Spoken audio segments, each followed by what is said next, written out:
And it will come to order. Mr. Carpenter, please call the roll.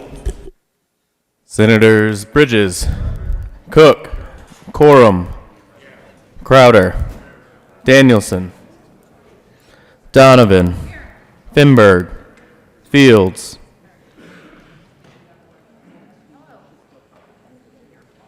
Excused.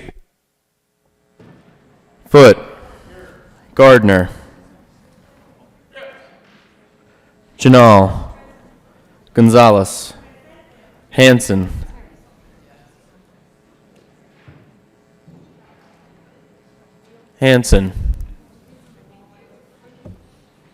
Hill, Heisey, Holbert, Lee, Lundeen, Marble, Excused. Moreno, Pedersen,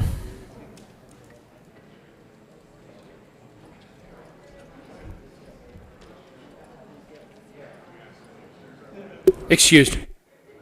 Briola, Rankin, Rodriguez, Scott, Smallwood, Sonnenberg, Story, Tate, Todd,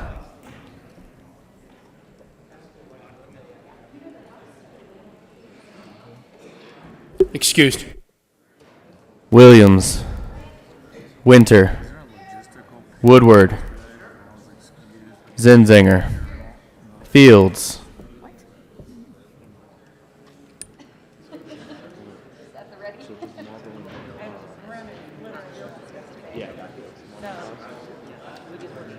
Mr. President. Here. With 32 present, 0 absent, and 3 excused, we have a quorum. Senator Gonzalez, would you please lead us in the Pledge of Allegiance? Thank you, Mr. President. Members, guests, please join me in the pledge. I pledge allegiance to the flag of the United States of America and to the republic for which it stands, one nation under God, indivisible, with liberty and justice for all.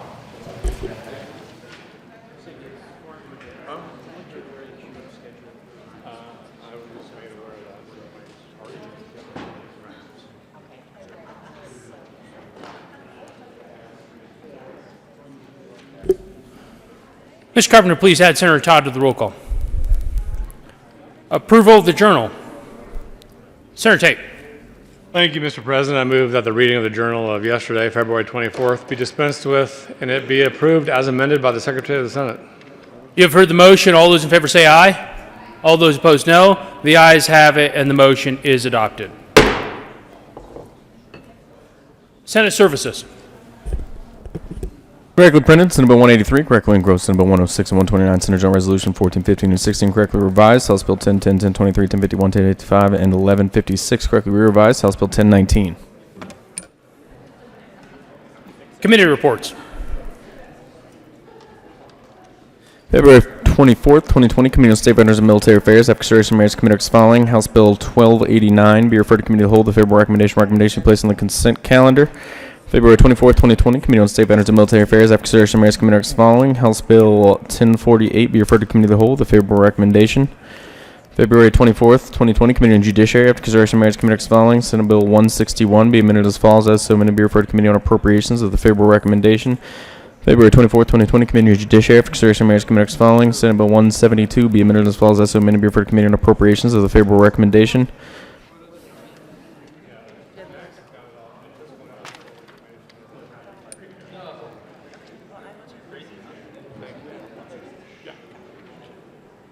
She may have already beaten you to that because she's a highly organized staffer.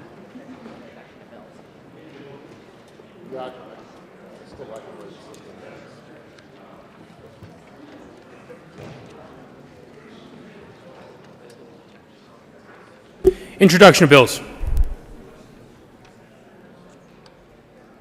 Senate Bill 184 by Senators Bridges and Lundeen, Representative Kip and Buck, concerning financial literacy standards for public schools.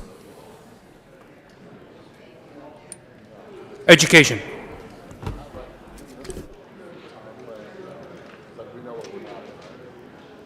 Third reading of bills, consent calendar. Mr. Carpenter, will you please read all of the titles on the third reading of bills, consent calendar? House Bill 1055 by Representatives Garnett and Liston, Senators Bridges and Priola, concerning the ability of a vintner's restaurant licensee to manufacture vinous liquors on alternating proprietor licensed premises. House Bill 1023 by Representatives Kraft, Larkin, Van Winkle, and Senators Williams and Tate, concerning certain address database systems used for sales and use tax collection. House Bill 1051 by Representatives Rich and Duran and Senators Scott and Crowder, concerning final disposition of the abandoned cremated remains of persons eligible for interment in a national cemetery. Senate Bill 129 by Senators Holbert and Janal and Representatives Froelich and Ransom, concerning the protection of individuals subject to a fiduciary.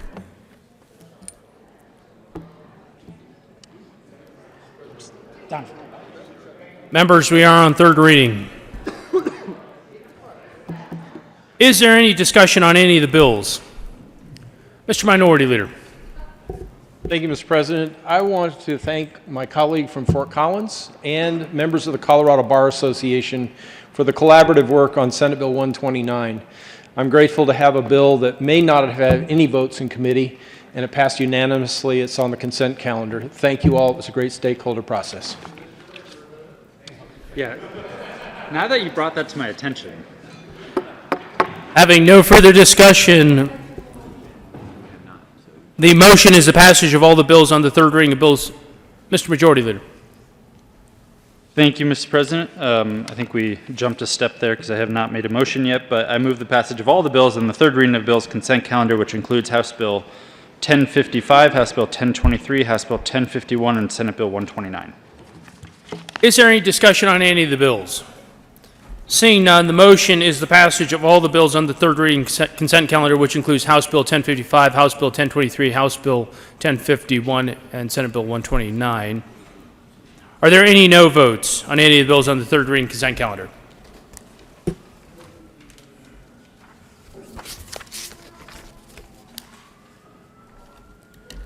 With a vote of 33 ayes, 0 noes, 0 absent, and 2 excused, House Bill 1055 is passed. Co-sponsors, Senators Tate, Moreno, Woodward, Gardner, Winter, Gonzalez, Williams, Smallwood, Janal, Lundeen, Scott,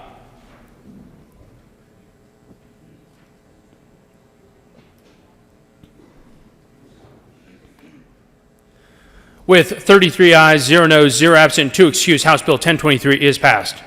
Co-sponsors, Senators Cook, Bridges, Smallwood, Gardner, Woodward, Crowder, the Minority Leader, Heisey, Priola, Scott,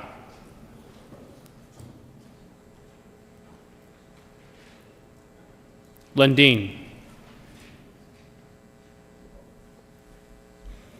With a vote of 33 ayes, 0 noes, 0 absent, 2 excused, House Bill 1051 is passed. Co-sponsors, Senators Moreno, Donovan, Janal, Cook, Story, Tate, Heisey, Todd, Hanson, Lundeen, Smallwood, Gardner, Priola, Rankin, Woodward, Bridges, Danielson.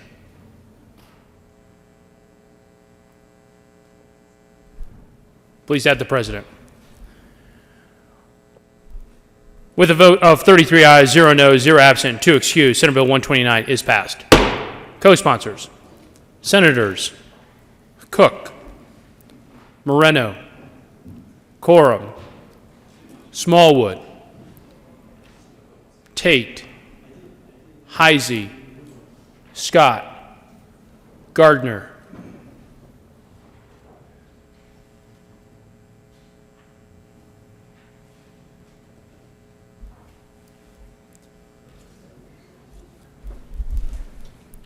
Third reading of bills, final passage. Mr. Carpenter, please read the title to Senate Bill 093. Senate Bill 93 by Senators Foot and Finberg and Representative Jackson concerning protections related to mandatory agreement provisions in connection therewith enacting the Consumer and Employee Dispute Resolution Fairness Act. Mr. Majority Leader. Thank you, Mr. President. I move Senate Bill 93 to lay over until tomorrow, February 26th.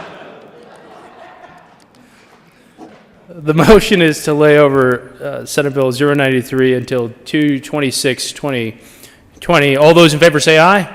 All those opposed, no. The ayes have it, and Senate Bill 093 will be laid over until 2/26/20 and retain its place on the calendar.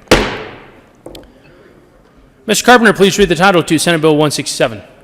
Senate Bill 167 by Senators Hansen and Priel and Representative Becker concerning increasing consumer access to electric motor vehicles by allowing manufacturers to sell their own electric motor vehicles directly to consumers. Mr. Majority Leader. Thank you, Mr. President. I move Senate Bill 167 lay over until tomorrow, February 26th. The motion is to lay over Senate Bill 167 to 2/26/20. All those in favor say aye. All those opposed, no. The ayes have it, and Senate Bill 167 will be laid over until 2/26/20 and retain its place on the calendar.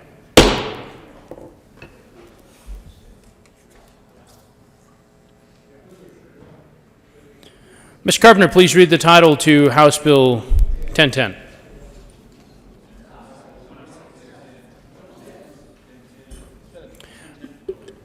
Mr. Carpenter, please read the title to Senate Bill 106. Senate Bill 106 by Senators Woodward and Janal and Representative Kipp concerning the ability of homeless youth to consent to shelter or shelter services. Senator Janal. Thank you, Mr. President. I move Senate Bill 106 as amended. Is there any discussion? Seeing none, the motion before the body is the passage of Senate Bill 106 on third reading and final passage. Are there any no votes? Mr. Minority Leader.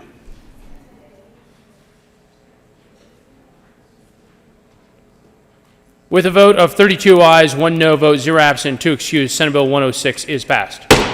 Co-sponsors. Senators Lee, Moreno, Crowder, Bridges, Zenzinger, Todd, Heisey, Gonzalez, Fields, Donovan, Story,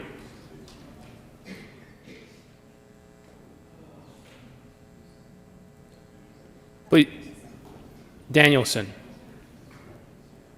Please add the president.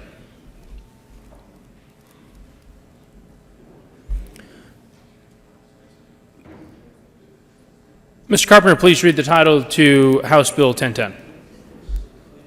House Bill 1010 by Representatives Tipper and Coleman and Senators Gonzalez and Donovan concerning the Colorado Accurate Residents for Redistricting Act. Senator Gonzalez. Thank you, Mr. President. I move House Bill 1010 on third reading and final passage and ask for an aye vote. Is there any discussion? Senator Sonnenberg. Thank you, Mr. President. Members, I'll be brief. The census is intended to be a snapshot in time. What this bill does is creates the ultimate gerrymandering effort. This continues to weaken rural Colorado, where all the prisons are, and take that voice and put it where they think the last known address was. They're assuming that they will go back to those communities. And if you're on a life sentence where you're never going to go back to communities, it still moves their registration back to the old communities as well. If this wasn't gerrymandering, why would we not do that with our college students? We register our college students where they're at that point in time.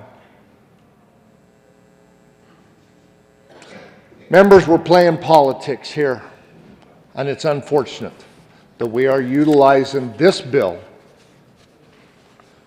to take a voice away from rural Colorado and escalate that war on rural Colorado. I ask for your no vote. Is there further discussion? Senator Heisey. Thank you, Mr. President. Since this bill probably affects me more than any other Senate district here, feel somewhat compelled to tell you a little bit about how this works. They say that the average stay in DOC is 3 years. Well, that may be the case. They may be out of your district for 3 years, but somebody's in that bed in my district for the whole 10 years. They move out, somebody else comes in. I have the responsibility of handling the infrastructure outside of DOC for the guards, the social services, all of those functions that normally happen. The other thing I would point out is for those of you with apartments in your district, I would be willing to bet the average stay in your apartments is less than 3 years. We don't track where those people move from there. If they move from Westminster to Arvada, we don't change the census count just because they happen to have moved somewhere in that 10-year period. So I fail to see the logic of why we should do this. Again, back to the snapshot in time. This is where they are at that moment, and that is the way they should be counted. The bill does specifically have a paragraph in there that says it will not affect the funding. I hope that's true. I have seen the write-up on why that will work.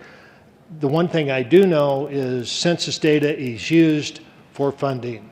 So I am concerned that we are going to find that paragraph in the bill turns out to be unenforceable, in which case it is truly a double whammy on those of us with prisons in our districts. I urge a no vote. Senator Donovan. Thank you, Mr. President. Just to make sure, because this was an important reason of why I ultimately got on and supported the bill. When the census happens, they submit back to the state multiple different data files. This bill talks about the specific file that's used for redistricting. So it's a very specific aspect of the census and how it impacts the state. Because yes, we don't want to impact the funding of rural communities by impacting their overall population count. For example, I have Chaffee County, which has a prison. They're right on the threshold of if they go up or down too much, their funding and how grants are used, federal funding, all those numbers could be impacted if we didn't acknowledge that, yes, having a prisoner and having populations of incarcerated individuals impacts the assets and the resources of your community. But when we talk about where you should be counted for your vote, that's what this bill is focused on. It's quite narrow, but it's quite important because it sends a message on two things. And I would say maybe sending a message isn't the right word because it's stronger than that. One, this bill will put us in compliance with our Constitution because our Constitution says that you can't lose your residence just because you're incarcerated. So we need to make sure we're following our Constitution. And secondly, I don't think any of us would like to say that your prison is your home.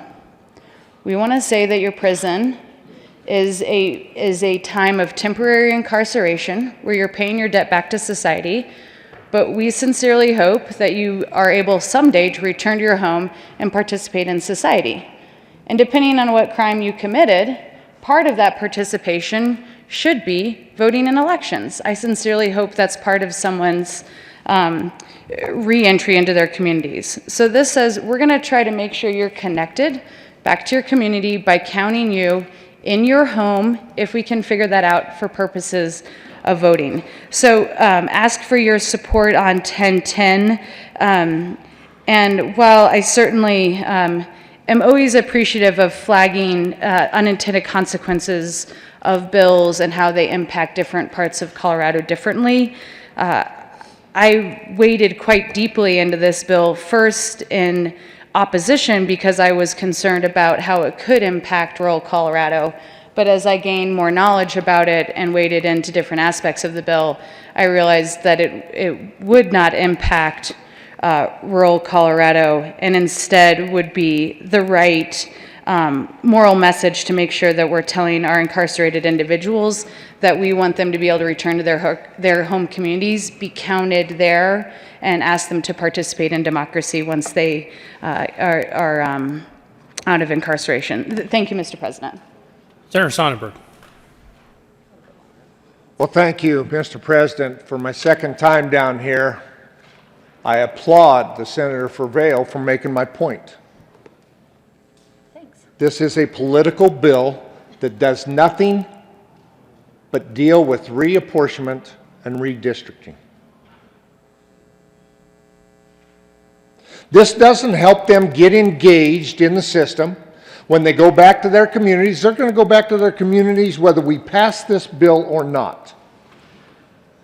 They may go to that community, they may go to another community, they may register to vote, they may not register to vote. We hope that they get involved and make a difference and become active in society. But this bill does nothing to help that. All this bill does is sends that one data file and takes 4,500 people from my district and distributes them somewhere else. That's ultimate gerrymandering. And I ask you not to be a part of it. Ask for a no vote. Senator Gardner. Thank you, Mr. President. This bill sets a dangerous legislative precedent. And I want to be very careful as I tell you about this precedent, because I do not believe the group that I am about to describe to you is in any way comparable, except for the transitory nature of their presence, to those in the Department of Corrections. And the people I'm going to talk to you about are servicemen and women. I have Fort Carson in my district, and when the census is conducted, every man, woman, and child that is present at Fort Carson is counted in the census of my district. They are apportioned there. I represent them. Overwhelmingly, they are registered to vote and entitled to vote in other parts of the country. If you look at the voter turnout in the precinct that is Fort Carson, it's very low. It is those service members and their families that choose to vote in Colorado and declare their residence here as they may. Should we exclude them from my district census and we'll just skip over it? After all, they vote in Texas, Florida, California, Connecticut, on and on. That's not what we do, and that's not how we apportion or district our populations. Interestingly enough, districting is not about numbers of voters or where they might vote. It is about census, numbers of people. If we go down this road of saying, well, here's a whole group of people that are physically present, not staying in the motel, but physically present for an extended period of time at this location, and we say, well, they're there, and they got counted in the census because, let me assure you, the U.S. Census Bureau is going to count them there. They're counted, but we're going to remove them from the districting. One, I question the constitutionality of that. And two, I certainly challenge the wisdom of that. Some of you will remember, who served in the House, our former colleague there, Representative McFadden, who used to go down and remind us that she represented, because of having Fremont County in her district, she represented those inmates in the Department of Corrections. And you know what? I think she did. I think she did. I didn't always agree with her positions on that issue, but she did her dead level best to represent those citizens who were part of the census of her district, as do I, those military personnel in my district, those children in my district that don't vote, those college students. This is a terrible precedent. It's a terrible idea.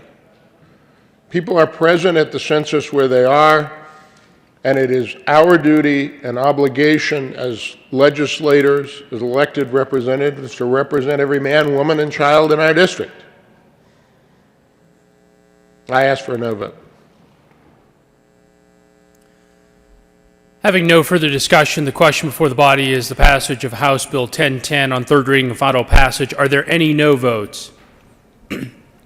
Mr. Minority Leader, Senators Sonnenberg, Hill, Cook, Gardner, Rankin, Crowder, Coram, Scott, Heisey, Lundeen, Woodward, Smallwood, Tate,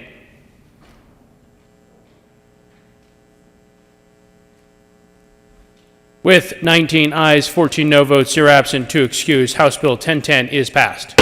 Co-sponsors, Senators Hansen, Rodriguez, Moreno, Williams.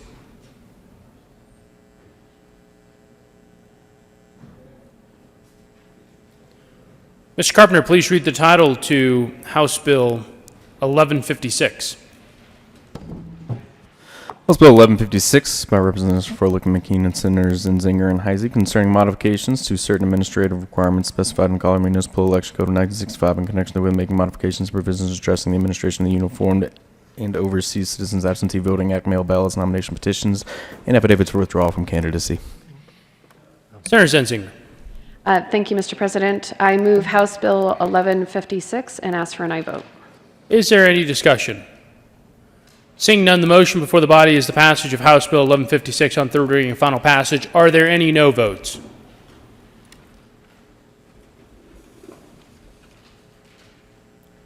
With a vote of 33 ayes, 0 noes, 0 absent, and 2 excused, House Bill 1156 is passed. Co-sponsors.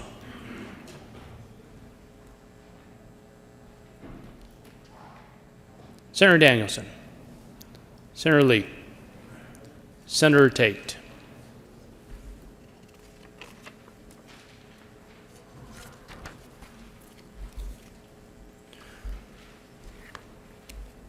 Second reading of bills, consent calendar.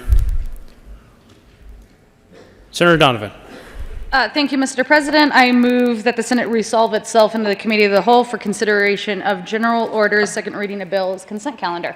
You have heard the motion. All those in favor say aye. All those opposed, no. The ayes have it. The motion is adopted. The Senate will resolve itself in the Committee of the Whole for consideration of general order, second reading of bills, consent calendar, and Senator Donovan will take the chair.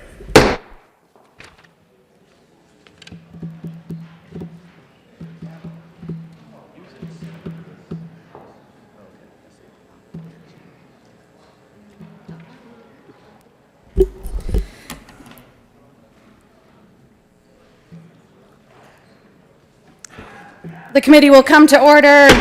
Will the clerk please read the title of all the bills on the general orders, second reading of bills, consent calendar? House Bill 1037 by Representative Arndt, Senator Quorum, concerning the Colorado Water Conservation Board's authority to augment stream flows with acquired water rights that have been previously decreed for augmentation use. House Bill 1067 by Representatives Robertson, Will, and Senator Story and Fields, concerning the management of real estate held by certain junior college districts. House Bill 1087 by Representatives Will and Arndt, Senators Donovan and Rankin, concerning the enforcement of laws administered by the Division of Parks and Wildlife and in connection with modifying the Parks and Wildlife statutes to correct vague and contradictory provisions of law and remove obsolete provisions of law. Majority Leader Finberg. Thank you, Madam Chair. I move for the adoption of all the bills on the general order, second reading of bills consent calendar and their associated committee reports, which includes House Bill 1037, along with the Agriculture and Natural Resources Committee report, House Bill 1067, House Bill 1087, along with the Agriculture and Natural Resources Committee report. Is there any discussion on any of the committee reports on the consent calendar? The motion before the body is the adoption of the committee reports on the general order's second reading of bills consent calendar. All those in favor say aye. All those opposed say no. The committee reports are adopted. Is there any discussion on any of the bills on the consent calendar? The motion before the body is the adoption of the bills on the general order's second reading of bills consent calendar. All those in favor say aye. All those opposed say no. The ayes have it, and the bills are adopted. Majority Leader Finberg. Thank you, Madam Chair. I move the committee rise and report. The motion before the body is for the committee to rise and report. All those in favor say aye. All those opposed say no. The ayes have it, and the committee will rise and report.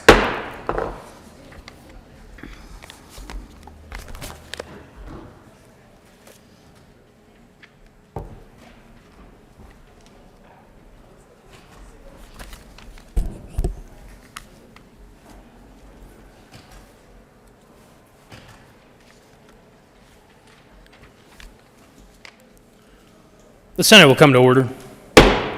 Senator Donovan. Thank you, Mr. President. The committee had a number of bills under consideration. Will the clerk, 4 bills under consideration, will the clerk please read the report? Mr. President, committee will basically reports that in consideration the following test bills being severed and therefore makes following recommendation on House Bill 1037 as amended, House Bill 1067, House Bill 1087 as amended, pass second reading order, rise, place calendar for the reading of final passage. Senator Donovan. Thank you, Mr. President. I move the report. The motion is for the adoption of the committee of the whole report. Are there any no votes? With 33 ayes, 0 noes, 0 absent, 2 excused, the committee of the whole report is adopted. House Bill 1037 as amended, House Bill 1067, House Bill 1087 as amended, passed on second reading, order revised, and placed on the calendar for third reading and final passage. General order, second reading of bills. Senator Donovan. Thank you, Mr. President. I move that the Senate resolve itself into the committee of the whole for consideration of second reading of bills, general orders. You have heard the motion. All those in favor say aye. All those opposed, no. The ayes have it. The motion is adopted. The Senate will resolve itself in the committee of the whole for consideration of general order, second reading of bills, and Senator Donovan will take the chair.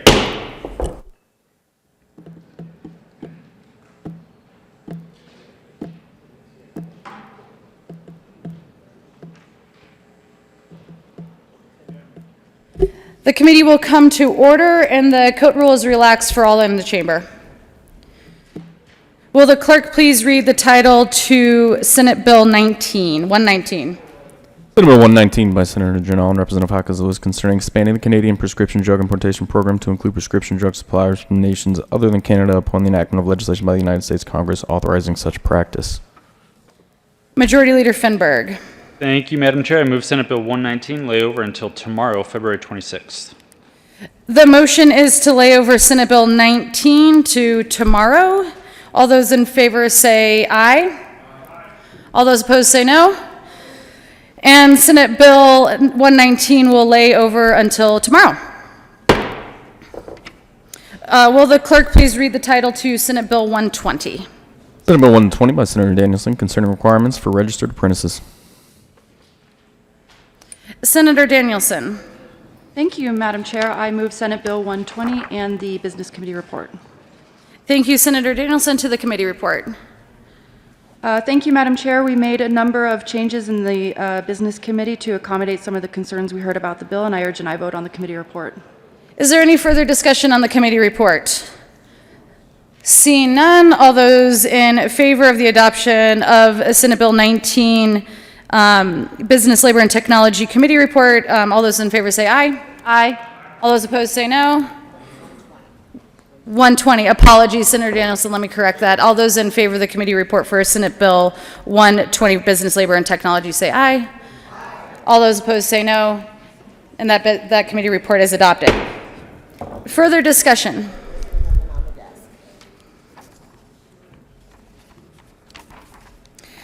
There is an amendment on the desk. Will the clerk please read Amendment 11 to Senate Bill 120? Amendment L011, Senate Bill 120 by Senator Danielson, amend the Business Labor and Technology Committee report dated February 12, 2020, page 1, strike line 15 and substitute page 2 of the printed bill. Senator Danielson. Thank you, Madam Chair. I move Amendment L011. Amendment L011 also addresses some of the concerns that were raised in the committee, and I thank those who came in support and opposition of the measure. Obviously, we take your support and your opposition very seriously. One of the concerns was that the bill required a license exam that was too burdensome.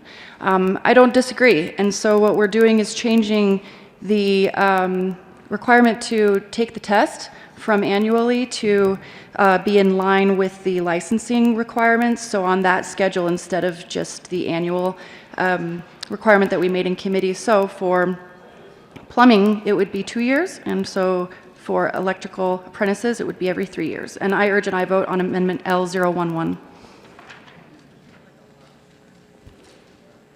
Is there any further discussion on L011? Seeing none, the motion before the body is the adoption of L011. All those in favor say aye. Aye. All those opposed say no. The ayes have it, and the amendment is adopted.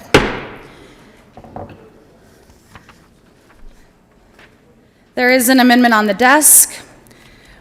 Will the clerk please read Amendment L012 to Senate Bill 120? Amendment L012, Senate Bill 120 by Senator Danielson, member Printed Bill, page 2. Senator Danielson. Thank you, Madam Chair. I move Amendment L012.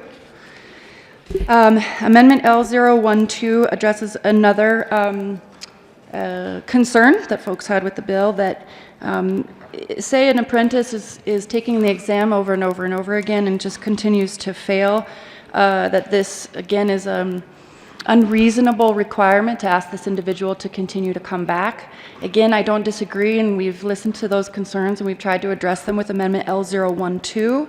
And so, again, it would say that the apprentice could request a waiver and would be granted it if they've challenged the exam at least twice in 2 consecutive license cycles, so 2 years in plumbing and 3 years for electrical, because we just adopted the last amendment, and then be granted that waiver. So it would allow for folks to, it would address the concern or the concern that we heard in committee, that this is, again, an unreasonable burden, and I don't disagree, so we've addressed that here with Amendment L012, and I urge and I vote.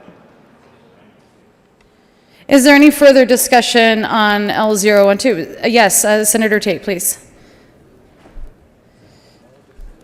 Thank you, Madam Chair. Just a quick question. In terms of making an appeal, which possibly might result from a lack of aptitude in taking these tests, how do you foresee that appeal happening, and what would be the circumstances, even anecdotal, by which an appeal would be granted by which someone is waived from having to take this exam?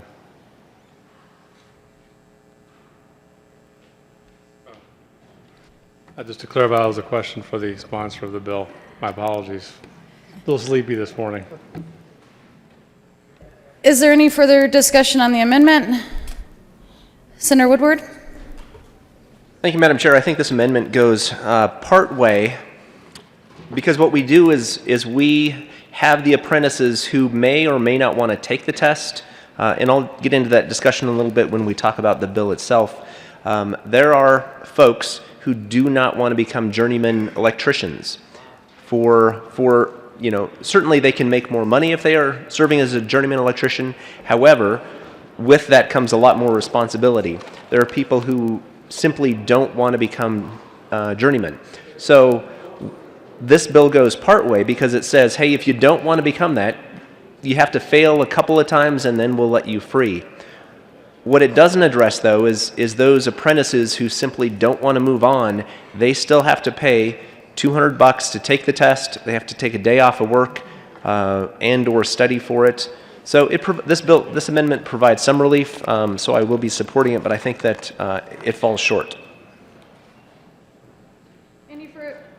Any further discussion on the amendment? Seeing none, the motion before the body is the adoption of L012 to Senate Bill 120. All those in favor say aye. Aye. All those opposed say no.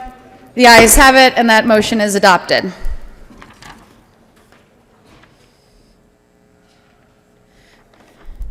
There is an amendment on the desk.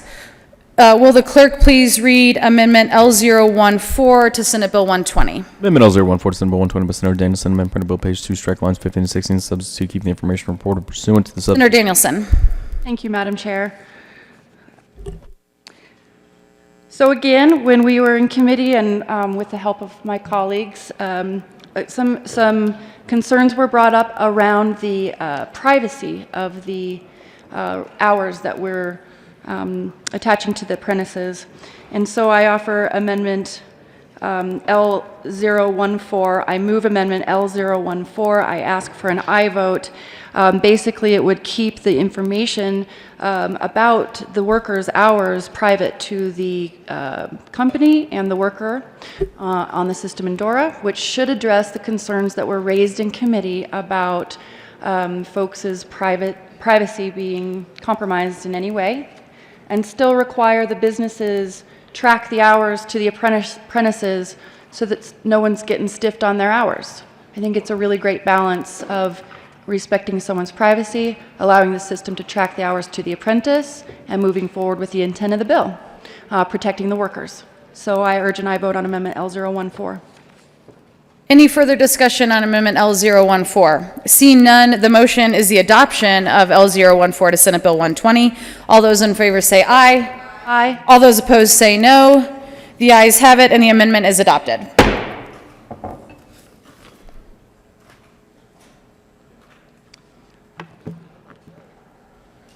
Senator Danielson. Thank you, Madam Chair. I urge an aye vote on Senate Bill 120. Thank you. Any further discussion? Senator Woodward. Thank you, Madam Chair.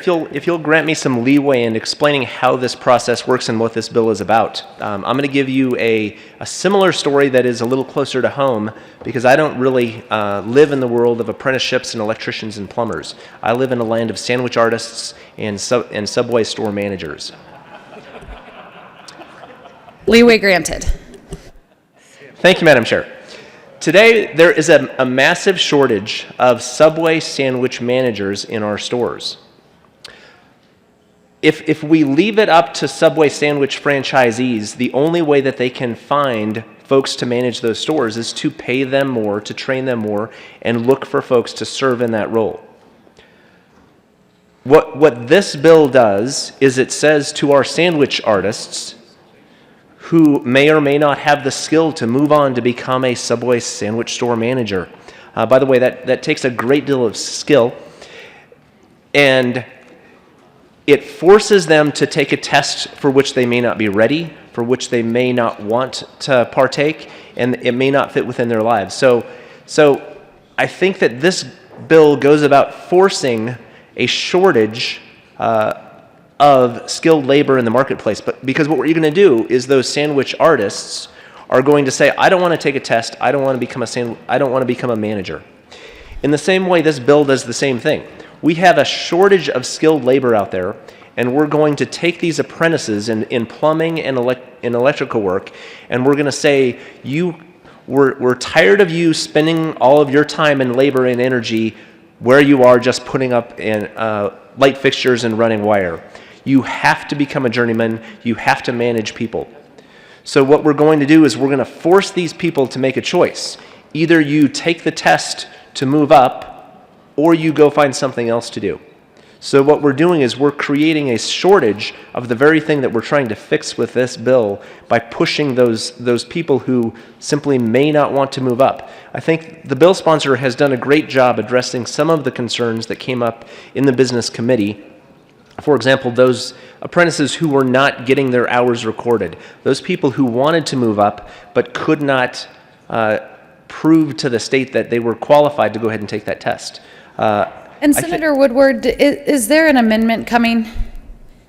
I have not delivered an amendment yet, no. Okay, so we're still we're to the bill? Correct. Thank you, Senator. And back to the sandwich artist conversation. So what, Or apprentice. or apprentice. Thank you, Senator. So I think that it's important that we don't force these apprentices to do something that they may not want to do.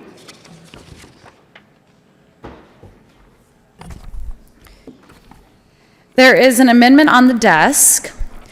Will the clerk please read Amendment L008 to Senate Bill 120? Amendment L008, Senate Bill 120. Senator Woodward. Thank you, Madam Chair. L008 simply says to those apprentices that you may take this test. You are not going to be mandated to take the test by the state. If you're happy with where you're at. Senator, can you move the amendment? Thank you, Madam Chair. I move L008. Thank you, Senator. To the amendment, Senator Danielson. Thank you, Madam Chair. Colleagues, this guts the intent of the bill. I urge a no vote on Amendment L008. Any further discussion? Senator Priola. Thank you, Madam Chair and members. I support this amendment. There was a lot of testimony from folks in the industry that were kind of scratching their heads at the need for the bill. Right now, if they want to take the test and move up, they can take the test and move up. Ask for an aye vote. Any further discussion? Seeing none, the motion before the body is the adoption of L008. All those in favor say aye. All those in favor say no. The noes have it, and that amendment is lost. To the bill, Senator. There's an amendment on the desk. Will the clerk please read Amendment L0010 to Senate Bill 120? Amendment L010 to Senate Bill 120. Senator Woodward. Thank you, Madam Chair. I move L010. Thank you, Senator. The bill itself, Senate Bill 120, has several dates throughout, and it's my understanding that DORA has a number of issues within their data that need to be cleaned up. What this amendment simply does is it takes all of the different dates within that bill, sets everything as of January 1, 2022, so that DORA can clean up the bills. We can get the word out to all the electricians and apprentices how the program is going to work, and has a clear and firm start date of January 1, 2022. Senator Danielson. Thank you, Madam Chair. I urge a no vote on Amendment L010. We have the bill lined up the way that we need it to help the workers across the state in terms of timing and effective date. Secondly, I'd like to remind the Business Committee members that we address the concerns around the data and put into the bill requirements around data cleanup and a report back to the legislature on any findings that we might have. So I urge a no vote on this amendment. Thank you so much. Any further discussion on L010? Seeing no further discussion, the motion is the adoption of L010 to Senate Bill 120. All those in favor say aye. All those opposed say no. And the noes have it, and that amendment is lost. To the bill. Is there any further discussion? Senator Priola. Thank you, Madam Chair and members. Again, we heard this in the Business Committee. There were a lot of folks who testified against it. I think the bill is only here for a prescribed interest group, and I would ask for a no vote. Any further discussion? Senator Tate. Thank you, Madam Chair and members. I think we've had a lot of discussion about the testing, but to me, the most important part of the bill, and one that part of the bill I support, is related to the reporting of hours. And having a construction background back in the day, I talked to some of my buddies who were journeyman electricians and had been apprentices. They reported to me the significant issue related to the underreporting of apprenticeship hours. I'm using the word underreporting or improper reporting generously. It could be basic mistakes or fraud for that matter. But ultimately, the obstacle, in my view, and what I heard from tradespeople I'm personally friends with, is the fact that they have the hours in the field in that practical education and don't get credit for it, and therefore are blocked from advancing to the next level in trades. And if you think about you don't have the hours, then you're not taking the test, and then you're not going from an apprenticeship level to a journeyman level. So I totally get all that, and I support it, and I would even be glad to see, people protected in how they register their hours. I am completely flummoxed by the whole testing thing, because I don't think that's really where I see the problem is, but I'm glad the bill at least has that section about employer reporting. Thank you. Any further discussion? Senator Lee. Thank you, Madam Chair.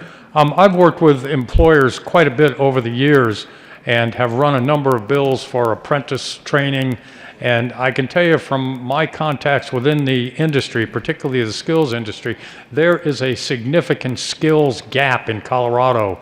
We lack tradespeople, skilled craftspeople. They're aging out of the system. I'm talking plumbers, pipe fitters, electricians, cement mixers, finishers. We need these people if we're going to rebuild the infrastructure of the state of Colorado, and this is one way to add a whole cohort of people into these skilled trades who are probably mostly trained to do this. So I would urge support of this bill so that we can keep Colorado moving forward, building infrastructure, roads, bridges, and buildings. These are craftsmen that we need. Any further discussion? Senator Danielson. Thank you so much, Madam Chair. Thank you, colleagues. I wanted to just redirect the conversation back to what the bill is actually about. We're not talking about sandwich artists or people who work at Subway or any other industry, but plumbing and electrical workers. That is it. These are trades that require highly skilled people to take these tasks and build things that we depend on every single day. It requires thousands of hours of on-the-job training. It requires a deep amount of knowledge, and it is not to be taken lightly or equated to any other industry. Right now, we have a critical shortage of these skilled workers in electrical and plumbing trades, and the state needs to do something to act to support the current workers and to bring new people into these jobs. Good paying, safe jobs.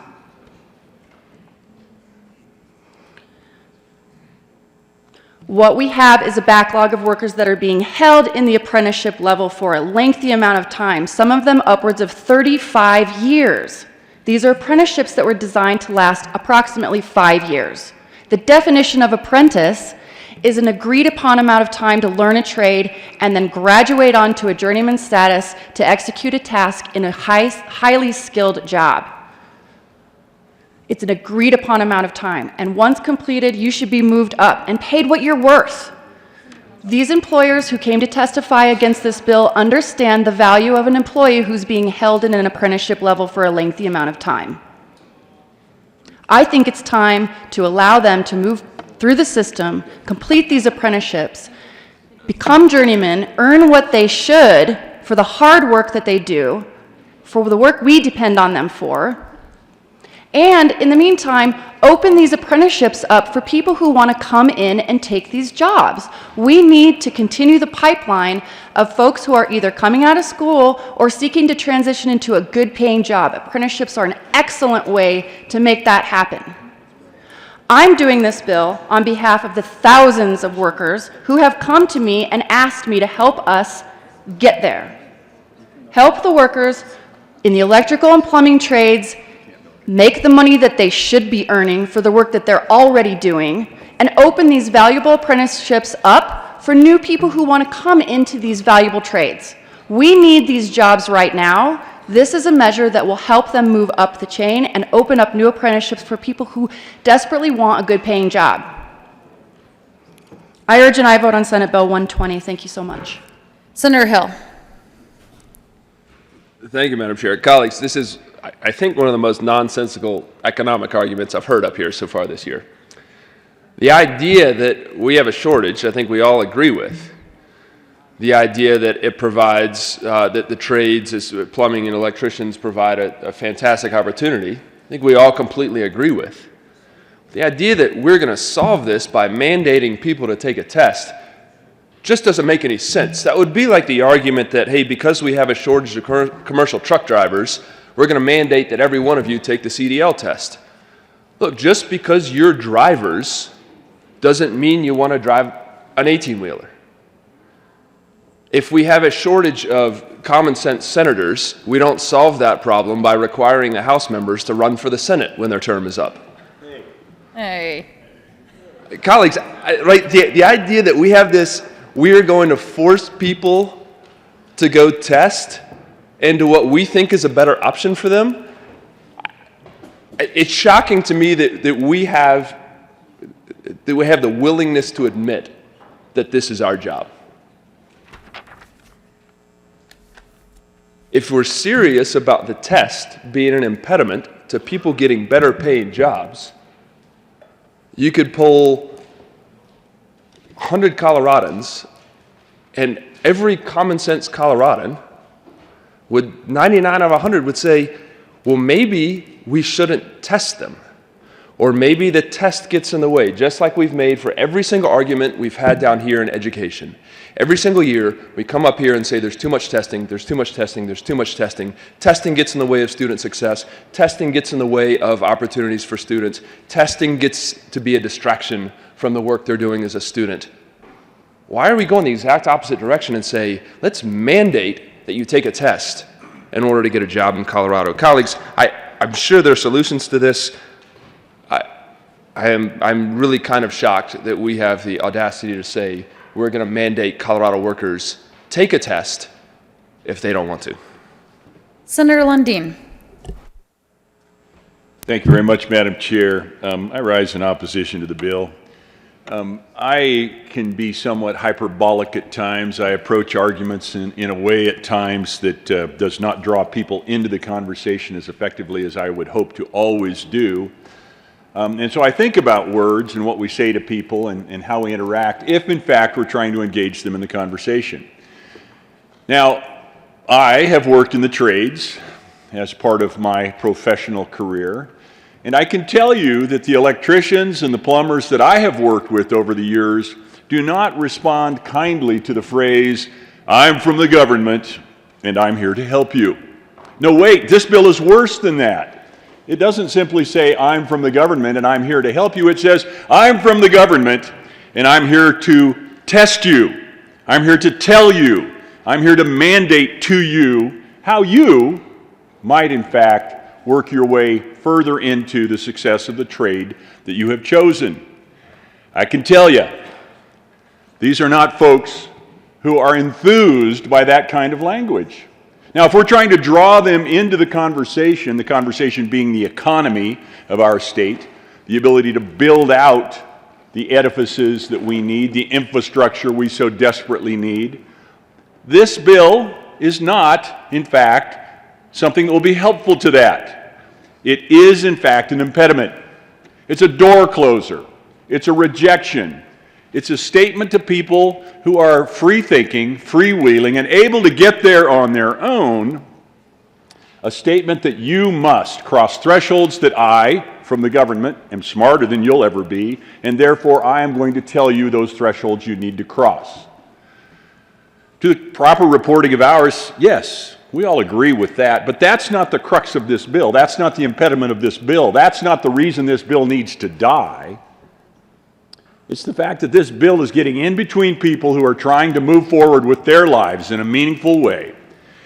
And instead of pulling people further into a better relationship with their trade, with their community, quite frankly, hopefully with their government, this is something that will repel them, will stop them, will get in the way. It's a perfect example of the hubris of this building. We think we know better than the people who are already doing. I urge your opposition to this bill.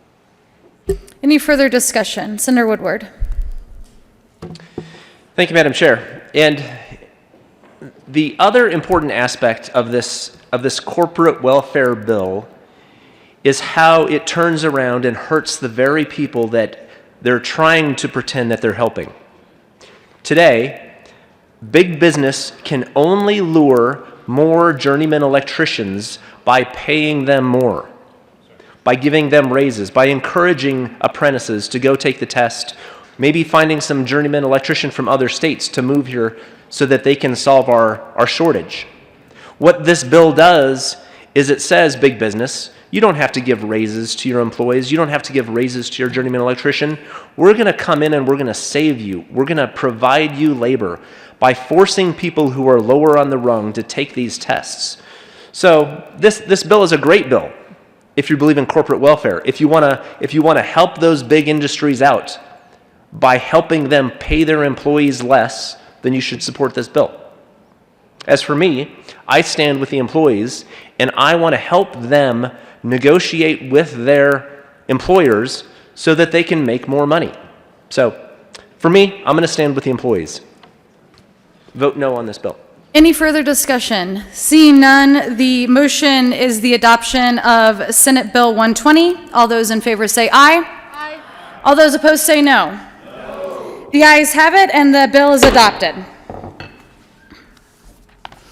Will the clerk please read the title to Senate Bill 125? Senate Bill 125 by Senators Janal and Zenzinger and Representatives Froelich and Duran concerning prohibition on the use of exotic animals and Traveling Animal Act. Senator Zenzinger. Thank you, Madam Chair. I move the committee report.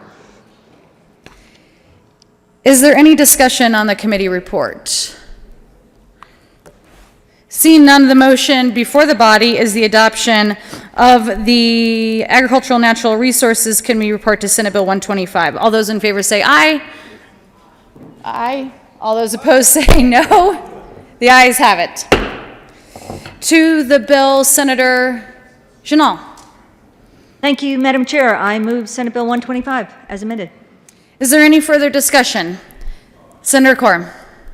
Thank you, Madam Chair. I was a no in committee on this bill, and it is not because I do not support the intent of the bill.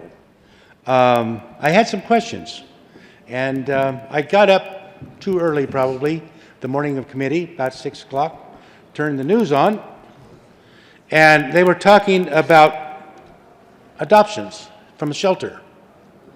And the thing that bothered me about this was it kept saying, this dog is from Oklahoma. This dog is from Oklahoma. My question is, my family's from Oklahoma. I don't want their dogs.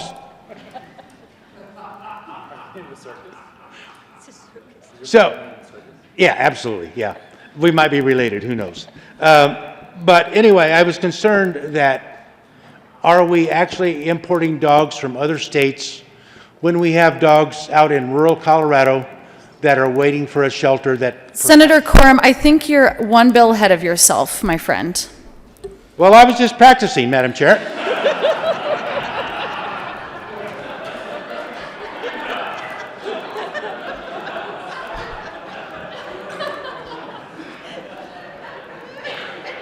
Thank you, Senator Quorum. We look forward to your rehearsed and well-practiced testimony. Is there any further discussion on the bill?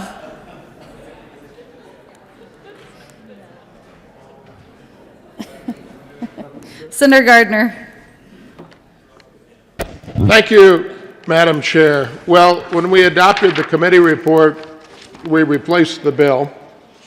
So I'm looking at the purple sheet, and I was trying to figure out what exotic animals are and what does this prohibit, and how is this going to deal with the rodeo and all those things. And the first thing I figured out was that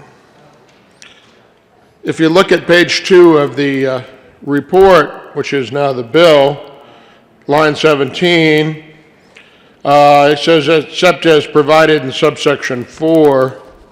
I always like it when things start that way because that means I have to look over to another section to figure out what doesn't apply. Or sometimes it's better to look at what it does apply and then look at what it doesn't. But they put the except in front of it so that you go back and forth.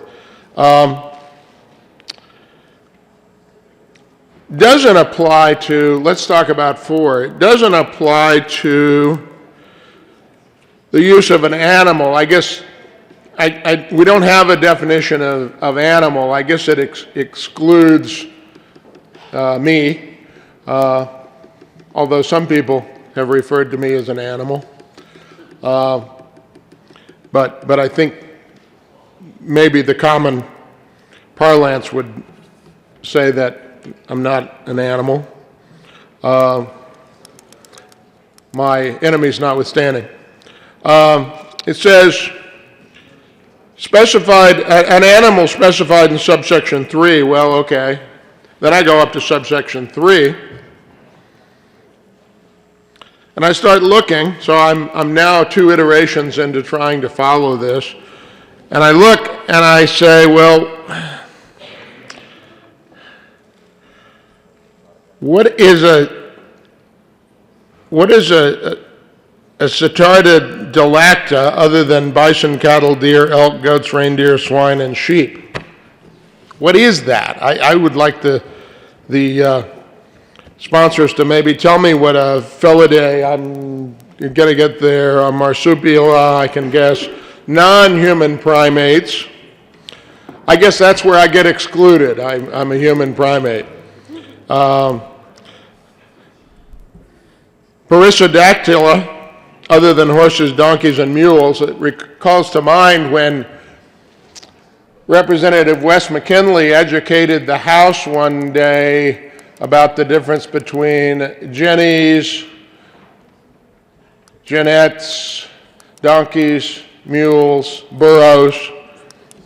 A burro's different, and we didn't exclude a burro. I don't know why. Senator Gardner, I think the sponsors might be able to address your first questions if you want. Senator Zenzinger? Or Senator Janal? I'm far from done. Senator Gardner? Pinnipedia, Proboscidea, ratites, Sphenacida, Ursidae. But then this section doesn't prohibit the use of an animal in an exhibition at a wildlife sanctuary or essentially zoos and aquarium. What are all those animals? Because we're going to prohibit their use, so we need to know. Can we still have the rodeo? Is the camel's nose under the tent here? Are camels included? I'm wondering. Senator Zenzinger? Thank you so much. And those are all very good questions. To be clear, the Certotartiodaclea are even-toed ungulates. So we are talking about giraffes and camels. We did accept out bison, cattle, deer, elk, goats, reindeer, swine, and sheep. Now, we accepted them out in 2 ways. One, because they fit the definition of livestock, and livestock do not apply to this bill, so this bill would not apply to livestock. This bill also doesn't apply to alternative livestock. But just to be clear, we didn't want people thinking that we were trying to sneak something under the tent. And so we just decided to, in 2 different ways, make it clear what counted and what didn't count. So livestock, this bill does not apply to livestock. This bill does not apply to alternative livestock. And very specifically, just to make sure that people understood that, the even-toed ungulates that this does not apply to are bison, cattle, deer, elk, goats, reindeer, swine, and sheep. In addition to that, Felidae, what those are lions, tigers, leopards, ocelots. It does not include domesticated cats. The next one, wild Canidae, those are wolves. Does not apply to domestic dogs. Marsupialia, those are kangaroos and koala bears. Non-human primates, until we pass an amendment that we have, excludes Bob Gardner's, but it does include great apes, monkeys, and lemurs. And I would urge you all to vote yes on that amendment when we get to it. The Perissodactyla, those are odd-toed ungulates. Those are zebras, rhinos, to peers. It does not include horses, donkeys, or mules. And they are already covered in the other definition of being livestock, so, but we just wanted to make sure that we weren't trying to cover animals that were not exotic. Pinnipedia, those are mammals with flippers, and so those are seals, walruses, sea lions. Proboscidea, those are trunked mammals, so those are elephants. Ratatites are flightless birds, such as penguins, cassowaries, ostriches, and emus. Spinidae are penguins, and Ursidae are bears. The bill does not apply to the stock show, for example. It does not apply to the rodeo. That was very clear. We called that out in the bill. The reason for the amendment in committee, which is essentially a strike below, was because in the committee hearing, we heard a lot of confusion with the way that the bill was written. It implied that maybe educational people, that this would apply to people that are traveling with an elephant for educational purposes, and we wanted to make it very clear that it does not. So we did a strike below amendment that made it a little bit more straightforward with the language to make it very clear what counted and what didn't count. And to be clear, you have to hit all 3 boxes. It has to be an exotic animal that is on this list. It has to be a traveling performance, so it doesn't apply to zoos. It doesn't apply to aquariums. It doesn't apply to the butterfly pavilion. It doesn't apply to anything that is not traveling. And the exotic animals in that circus have to be used for the purposes of performance, tricks. So you have to check all 3 of those boxes in order for this bill to apply to you.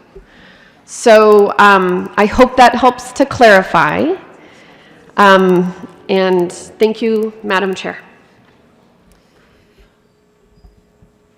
There was a mention of amendment. Would you like to offer that now, Senator Zenzinger? I'll withdraw it. Senator Gardner? Thank you, Madam Chair, and I appreciate the explanation of the senator from Jefferson County. I was concerned that I might have been included in the list of exotic animals here that couldn't perform, and that would perhaps prevent me from coming here to the state senate. You know, any bill that is this difficult to understand, that is this nuanced, is troubling to me. And I'm not sure, as I applied my simple country lawyer brain to it, I'm not sure that I couldn't create a wildlife sanctuary with some of the prohibited animals, and make them part of an environmental education program, and switch those animals off every 6 months. And as long as I didn't keep them in a vehicle, I think I could have a performing mouse show.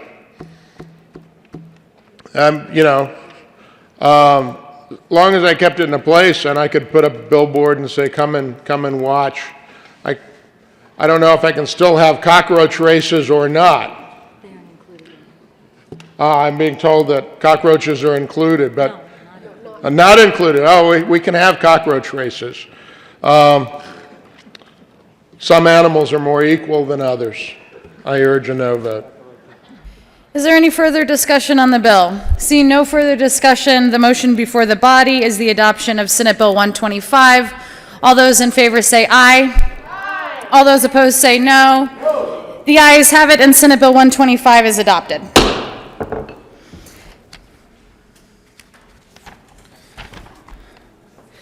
Will the clerk please read the title to Senate Bill 164? Senate Bill 164 by Senators Janal and Fields and Representative Duran and Valdez A. concerning the care of pet animals in the custody of certain pet animal facilities. Senator Fields. Thank you, Madam Chair. We move Senate Bill 164 and ask for an aye vote. Thank you, Senator. Is there any discussion on Senate Bill 164? With shock and surprise, we have Senator Quorum to speak on Senate Bill 164. Thank you, Senator. Madam Chair. It only seemed like moments ago we were talking about this. Thank you for the opportunity, and as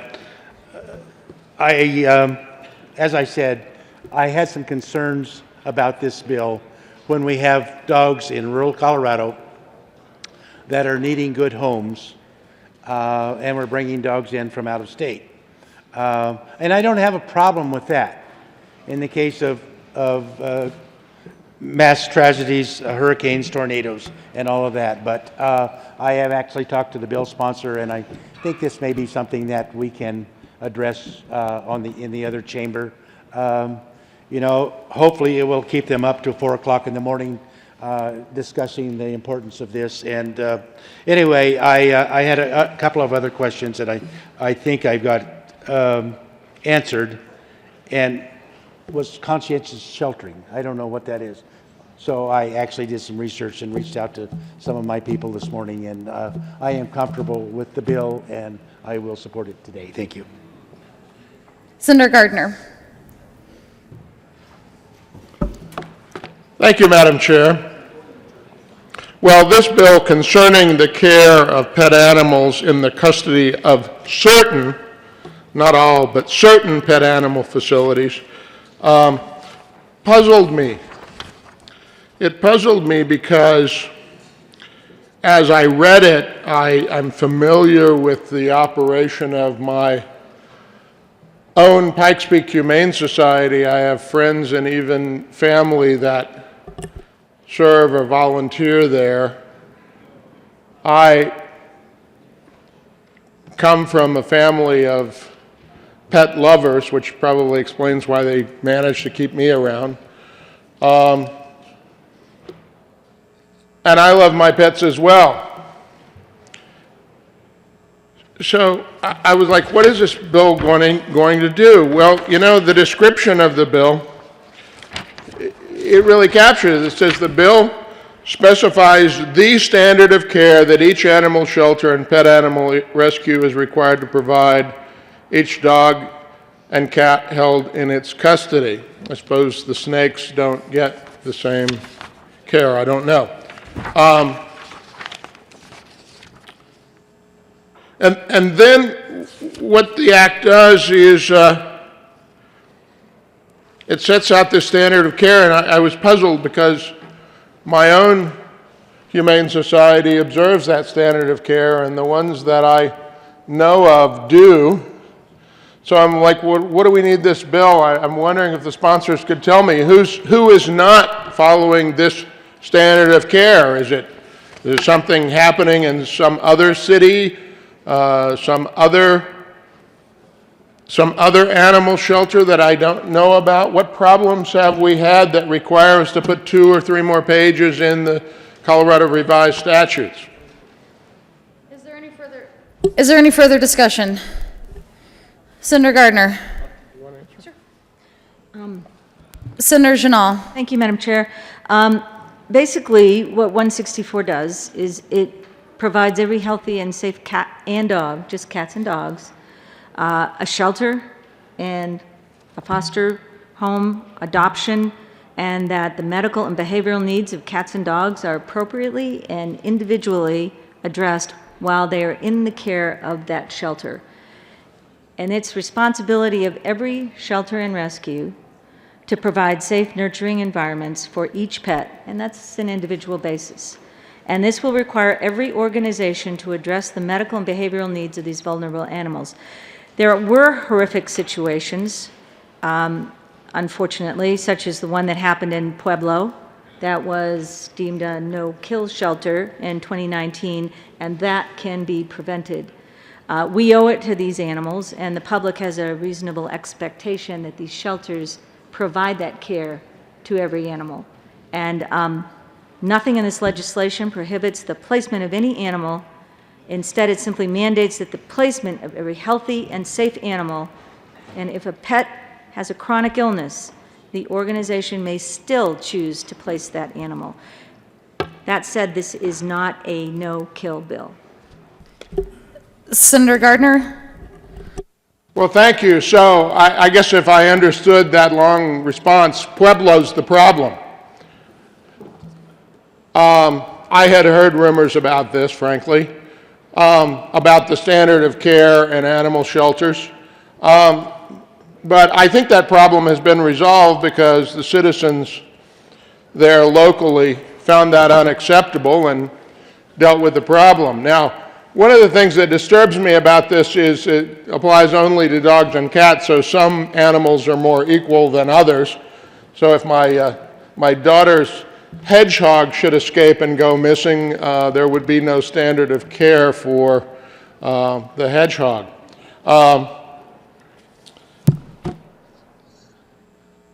This is a bill, in many ways, when I see standard of care, I'm, you know, as a lawyer, when I see that something sets a standard of care, my ears prick up because I know someone won't meet the standard of care and I'll be able to represent a client to sue them. So I'm looking for an opportunity to be the next friend of Spot or Rover or their owners or someone like that so that we can sue the local shelter for failing to do that. That strikes me as really bad policy. I understand that many of the shelters favor this, even though they meet the standard of care and then some, and that's what they do. They seem to want legislation to tell them to do what they know how to do and what they find to be right, and when they had someone not doing it, the hue and cry was such that they fixed it. It got fixed, even without this bill, because this bill does not create a cause of action, but it does create a standard of care that implies that there might be one. This bill, on the one hand, is not a very big deal, and on the other hand, it's a huge matter because it is indicative. It is indicative, I say to my friends from the Fourth Estate, it is indicative of an attitude that we see all too common here in the 72nd General Assembly. We care more about criminals than crime victims, more about puppies than people. And so we bring a bill to tell animal shelters what they should be doing when we know, without a cause of action, without any sort of remedy, just to know that we did so and we feel better about it. For that reason, I ask for no vote. Senator Crowder.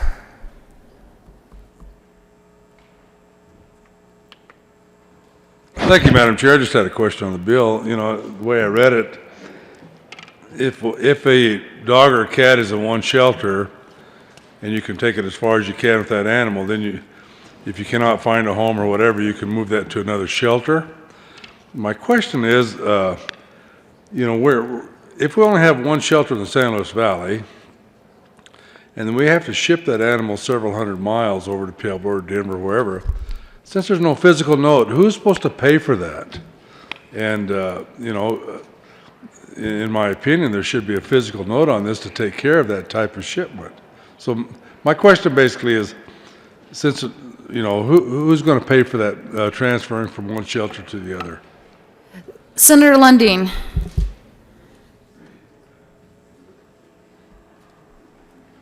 Thank you, Madam Chair. So, a bus or a dog? Either. Thank you, Madam Chair. Please proceed, Senator. I think part of what we do in this chamber and between the two bodies as we kind of define in meaningful directions where we're going as a society. And the majority tends to drive the agenda, lead the agenda, show us the way, so to speak.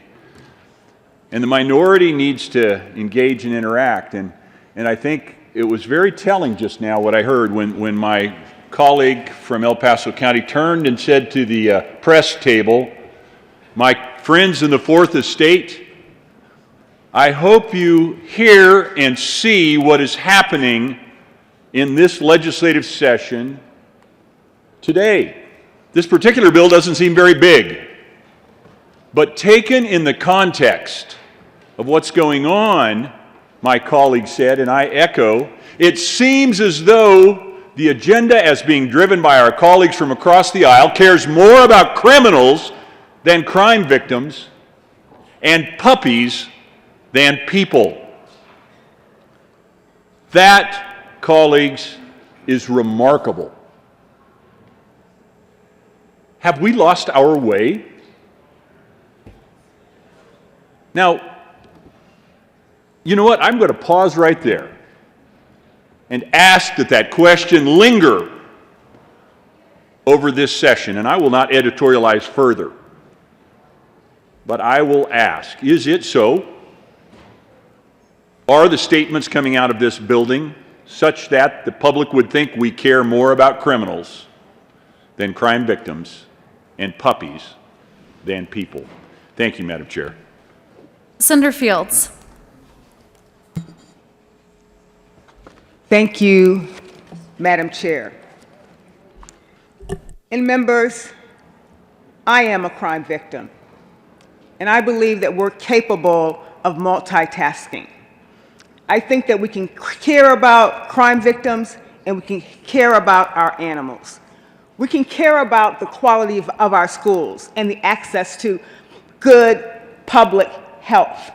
We can do both. This is not an either-or choice. We can do both. So I'm asking you all to focus on the merits of this bill. And the merits of this bill is all about creating and establishing a standard of care for animal shelters. We want to make sure that a pet can be adopted or rescued. So it's not about, do we care about crime victims or not? This bill, Senate Bill 164, is a focus on establishing a standard of care for each animal that is in a shelter. So I urge an aye vote on Senate Bill 164. Is there any further discussion on Senate Bill 164? Seeing none, the motion before the body is the adoption of 164. Are there any no votes?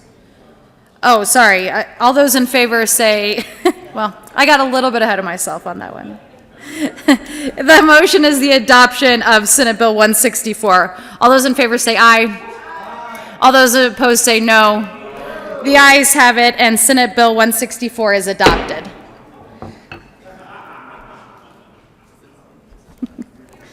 Will the clerk please read the title to House Bill 1094? House Bill 1094 by Representatives Catlin and Norton, Senators Janal and Quorum, concerning repeal of the dollar limitation on the fee that a local board of health may set for on-site wastewater treatment system permits. No, it's not. Senator Quorum.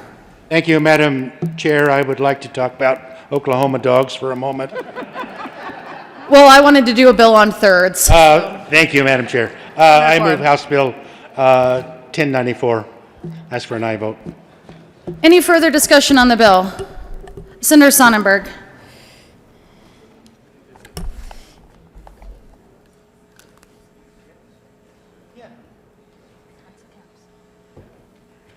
There is an amendment on the desk. Will the clerk please read Amendment L003 to House Bill 1094? Amendment L003, House Bill 1094 by Senator Woodward, amend Senator Sonnenberg. Thank you, Madam Chair. I move L003. And members, from my perspective, and I think from our perspective of being wise with taxpayer dollars, it doesn't make sense to eliminate the caps altogether. So what this bill does, or what this amendment does, is takes the $1,000 cap and allows that to go up to $1,400, which, if I understand correctly from Larimer County, that's what it takes to meet their needs.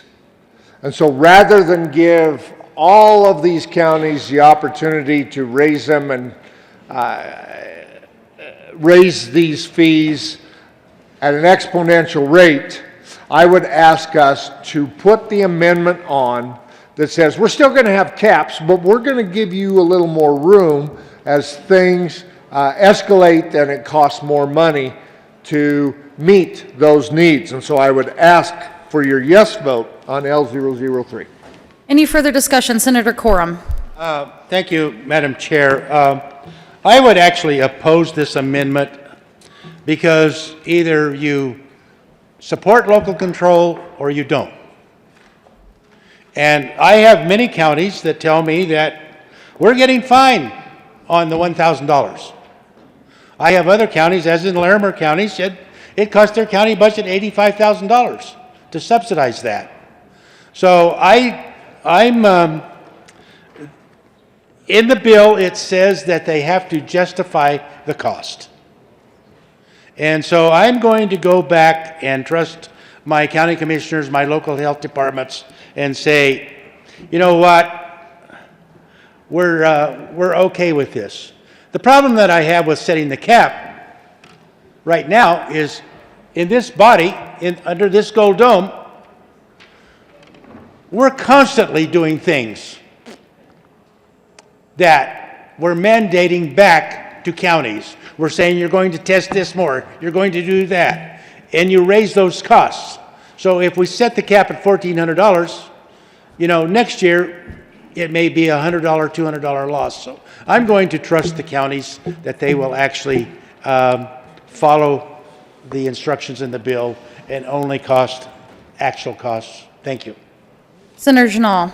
Thank you, Madam Chair. I also oppose this amendment because Larimer County is just one of the counties, and the $1,400 was an average, and there's 15 other counties out there that, Larimer was just one example. So those other 15 other counties may go below $1,400, they may go above $1,400, and I too would trust my counties, my county commissioners, and their health departments to set an accurate fee that covers the costs of the program. So I oppose this amendment. Senator Zenzinger on the amendment. Thank you, Madam Chair. So I would also urge a no vote on this amendment for a couple of different reasons. Statute already makes it clear that they can only recover their actual costs and no more. So we're not making money off of this. It is literally already in statute that all they can do for these septic systems is recover their costs. Secondly, there's a public process for these fees. They're not set administratively. These fees get set at the public health boards, which involves county commissioners, local elected officials, residents of the community, and there are public health experts. So they're not set administratively. They go through a public process. And then finally, we already have some counties that are above 2,000 because we can't necessarily legislate all the individual circumstances of the topography, of the geography of these communities. And all it does is let them to recover their costs straight up. Finally, we did pass a regulation, Regulation 43, that makes it more difficult now. It's not just, it's also involving disposing. And so it might actually cost more to recover their costs for these systems. So I would urge a no vote on the amendment. Senator Sonnenberg. Thank you, Madam Chair. Well, let's talk how those actual costs are calculated. Every single one of you have had a fiscal note come in front of you on one of your bills where you looked at it and go, where in heaven's name did they come up with those numbers? And those numbers came from agencies that said, oh, we need X amount of dollars for the legal aspect. We need X amount of dollars for this aspect, and we need X amount of dollars for that aspect. And when it was all totaled and said and done, we're going, oh my heavens, those are actually the actual costs that you're attributing to them? Ladies and gentlemen, it's our job to make sure, as a state legislature, and the reason we've had caps before, it's our job to make sure that we are efficient with taxpayer dollars.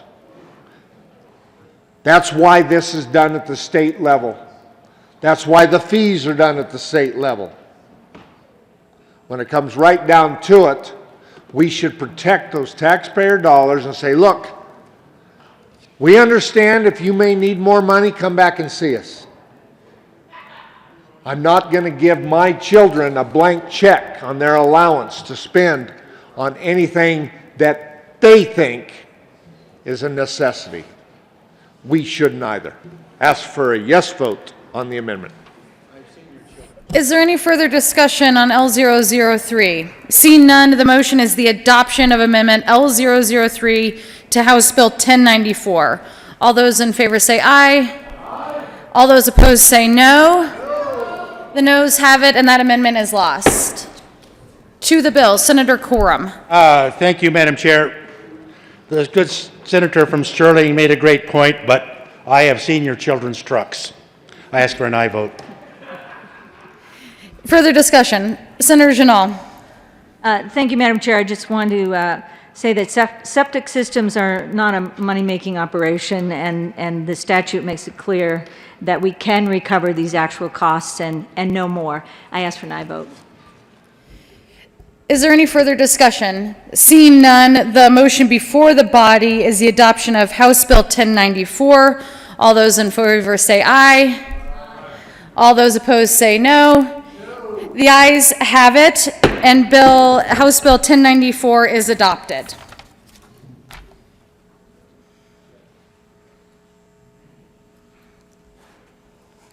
Majority Leader Finberg. Thank you, Madam Chair. I move the committee rise and report.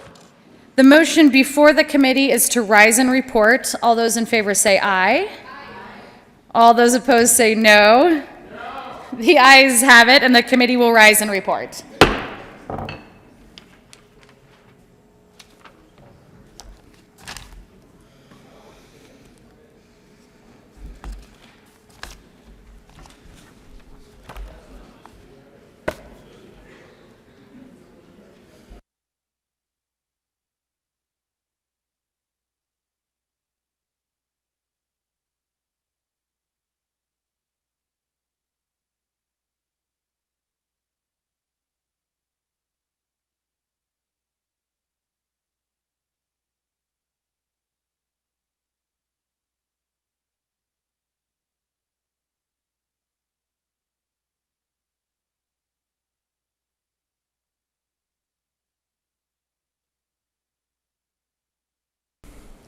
The Senate will come to order. Senator Donovan. Thank you, Mr. President. The committee has met and had a number of bills under consideration. Will the clerk please read the report? Mr. President, committee will lead reports that consideration of the following tax bills, being the secretary thereof makes following recommendations are on. Senate Bill 120 is amended, Senate Bill 125 is amended, Bill 164 passes second reading, order grows, placed on counter for third reading and final passage. House Bill 1094 passes second reading, order revised, placed on counter for third reading and final passage. Senate Bill 119 later until 22620, returning is placed on calendar.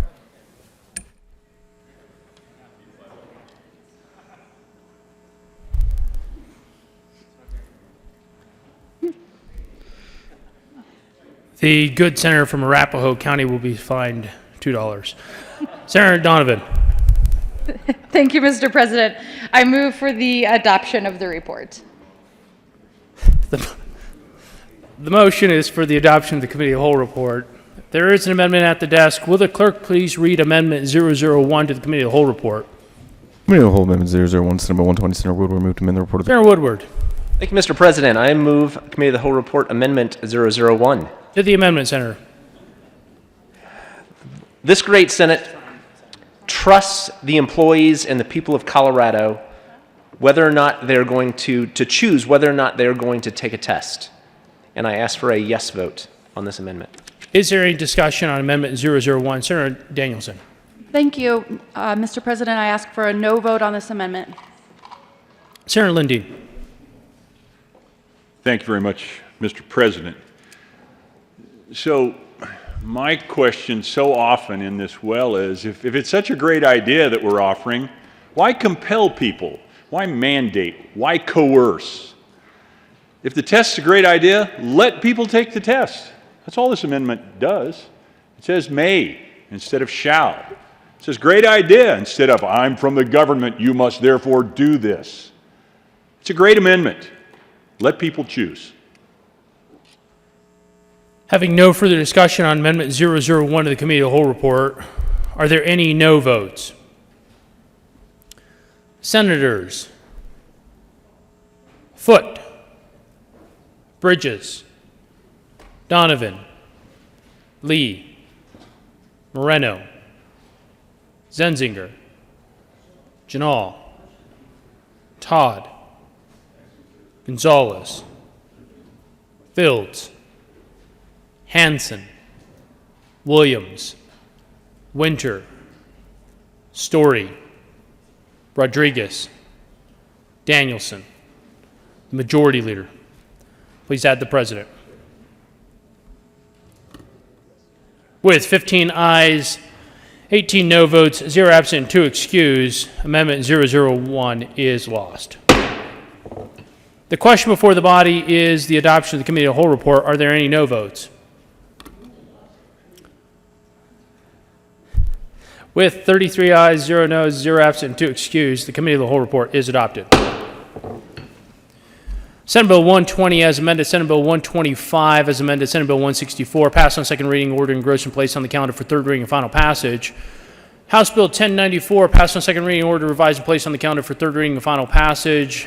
Senate Bill 119 laid over until 2/26/2020 and retaining its place on the calendar.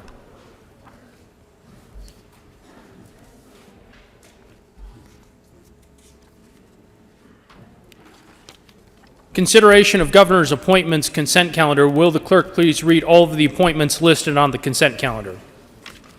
Members of the Colorado Wildlife Habitat Standing Committee for term expiring December 31st, 2021. John Romansky of Grand Junction, Colorado, serves as ex officio member representing the Division of Wildlife Education by the resignation. Patricia Dorsey, Bayville, Colorado, appointed for term expiring December 31st, 2022. Timothy Brass of Longmont, Colorado, at large member reappointed. Daniel C. Gates of Canyon City, Colorado, sportsperson reappointed. John Nestor of Rife, Colorado, sportsperson occasion by the resignation. Robert William Wynn of Rife, Colorado, appointed for term expiring December 31st, 2023. Jennifer Gluck of LaSalle, Colorado, to serve as a sportsperson, appointed members of the Colorado Student Leaders Institute Executive Board for terms expiring July 7, 2021. Michelle Tucker of Colorado Springs, Colorado, to serve as a person employed as an educator at high school, appointed. Oscar Felix, PhD of Fort Collins, Colorado, to serve as a person employed as teaching faculty or administrator at an institution of higher education in Colorado, appointed members of the Board of Governors of the Colorado State University System effective December 31st, 2019, for terms expiring December 31st, 2023. Nathaniel Easley Jr. of Denver, Colorado, to serve as Democrat, appointed. Polly Barragan Baca of Denver, Colorado, to serve as Democrat, appointed. Members of the Solid and Hazardous Waste Commission for term expiring August 1st, 2021. Kathleen Hall of Carbondale, Colorado, to serve as representative of the government or academic community as an unaffiliated occasion by the resignation of Laura Jean Davis of Westminster, Colorado, appointed for terms expiring August 1st, 2022. Elizabeth Jane O'Connell Chapman, PhD of Aspen, to serve as a representative of the academic community as a Democrat, reappointed. Stephen Wendell Gillette of Berthoud, Colorado, to serve as a representative of local government as a Republican, reappointed. Emily McConnell Freeman of Denver, Colorado, to serve as a member of the public and as a Democrat, appointed. Members of the Colorado Health Facilities Authority Board of Directors for term expiring June 30th, 2023. Jason Dennis Ports of Durango, Colorado, unaffiliated, appointed. John Lester Vigil of Pueblo, Colorado, unaffiliated, reappointed. Mr. Majority Leader.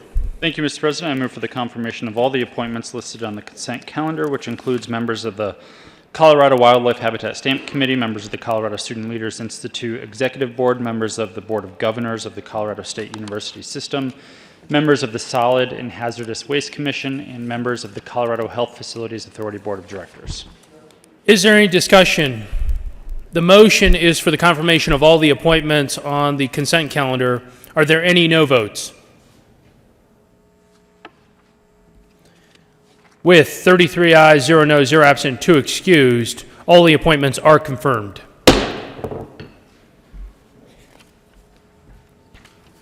Signing of bills.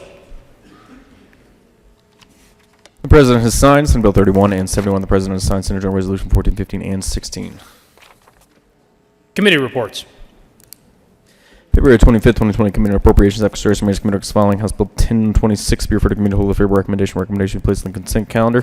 February 25th, 2020, Committee on Appropriations, After Consideration, Mayor's Committee as following: House Bill 1262, be referred to Committee to hold a favorable recommendation be placed on the consent calendar. February 25th, 2020, Committee on Appropriations, After Consideration, Mayor's Committee as following: Senate Bill 3, be amended as follows: as amended, be referred to Committee to hold a favorable recommendation placed on the consent calendar. February 25th, 2020, Committee on Appropriations, After Consideration, Mayor's Committee as following: Senate Bill 30, be amended as follows: as amended, be referred to Committee to hold a favorable recommendation. February 25th, 2020, Committee on Appropriations, After Consideration, Mayor's Committee as following: Senate Bill 40, be amended as follows: as amended, be referred to Committee to hold a favorable recommendation. February 25th, 2020, Committee on Appropriations, After Consideration, Mayor's Committee as following: Senate Bill 59, be referred to Committee to hold a favorable recommendation placed on the consent calendar. February 25th, 2020, Committee on Appropriations, After Consideration, Mayor's Committee as following: Senate Bill 65, be amended as follows: as amended, be referred to Committee to hold a favorable recommendation. February 25th, 2020, Committee on Appropriations, After Consideration, Mayor's Committee as following: Senate Bill 73, be amended as follows: as amended, be referred to Committee to hold a favorable recommendation. February 25th, 2020, Committee on Appropriations, After Consideration, Mayor's Committee as following: Senate Bill 115, be referred to Committee to hold a favorable recommendation. February 25th, 2020, Committee on Appropriations, After Consideration, Mayor's Committee as following: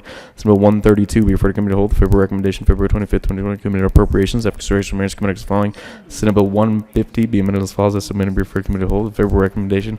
February 25th, 2020, Committee on Appropriations, After Consideration, Mayor's Committee as following: Senate Bill 163, be amended as follows: as amended, be referred to Committee to hold a favorable recommendation. Announcements. Senator Janal. Thank you, Mr. President. The Senate Local Government Committee will meet today at 2 o'clock. We are going to be hearing one confirmation for the Energy Impact Advisory Committee and one bill, House Bill 1124. See you then. Senator Cook. Thank you, Mr. President. For those that might not have heard, Sergeant Bobby Jeckham, I should say Captain, come March 1st, Bobby Jeckham, is going to get promoted to Captain of the Colorado State Patrol. Yeah, and he's been with us for a long time. He's going to get promoted on March 1st, and he's been assigned to the Special Events Unit. He served as CSP Legislative Liaison from 2008 to 2013. And Sergeant of Executive Security from 2014 to present. And he's having a little going away event today over at 1341 Sherman, right next to the Department of Revenue, at 1 o'clock. And so if you can come over and say goodbye to him and congratulate him and thank him for all of his service to the Capitol and to the people of Colorado, he would appreciate it, I'm sure. Thank you. Senator Gonzalez. Thank you, Mr. President. Members of the Senate Finance Committee, we will be meeting today at 2 o'clock in Senate Committee Room 357. We do have two bills on the calendar, but we are actually going to move Senate Bill 33 to be heard on Thursday. So we'll only be hearing Senate Bill 141. Thank you. Senator Zenzinger. Thank you, Mr. President. Members, tomorrow is IDD Awareness Day here at the Capitol, and we would like to invite you to join us for the IDD Awareness Luncheon, which will be tomorrow afternoon at noon. It's at the McNichols Building, which is just 2 blocks from the Capitol in Civic Center Park, just along Colfax. So we hope you will join us. Having no further announcements, Mr. Majority Leader. Thank you, Mr. President. I think we have done all the introductions of bills that we have, so I move that the Senate adjourn until tomorrow, February 26th at 9 a.m. You have heard the motion. All those in favor say aye. All those opposed, no. The ayes have it, and the Senate will stand in adjournment until tomorrow, 2/26/2020 at 0900 hours.